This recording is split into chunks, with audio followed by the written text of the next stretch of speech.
биздин эң чоң катабыз өзүбүз баалабаганыбызда болуп атат. Эмне себептен баалабай атабыз? Эмне себептен биздин фокус именно ушул кемчиликте болуп атат. Анткени биз бала чакта жаңыдан биз кичинекейбиз төрөлдүк, басканды үйрөнүп атабыз, тамак жегенди үйрөнүп атабыз дегенде бул биздин процесс өнүгүүдөгү. Ошол учурда ата-энеден көп кемчиликти сизге көрсөткөн. Бул туура эмес, мындай кылба, болбойт. Анан еще, возможно, урган.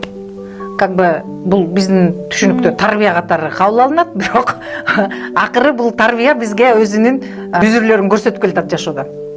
Ошон үчүн сиз фокусуңуздун баары кемчиликте болуп атат. Кемчилик деген эмне? Ата-энеңер айтып атат: "Тигинин кызын карачы, мунун кызын карачы."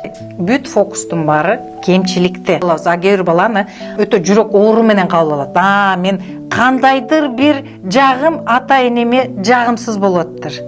Ошон үчүн мен туура келбей атам ата-энеме. Көрдүңөрбү? Мына ошол кезден баштап биз өзүбүздү жок кылабыз. Жок кылабыз деген эмне? Сиздин жашооңузда өзүңүздү көрбөйсүз. Башкача айтканда, өзүңүздү көрсөтүү деген нерсе жок сизде. Сиз өзүңүздү болгон жерде мындай кысынып, көрүнбөгөнгө, сезилбегенге, эмне деген сөз? Мен көрүнбөшүм керек. Азыр көрсөм, булар мени кайра жазалайт. Менин кемчилигимди көрсөтөт. Анткени мен кеммин да.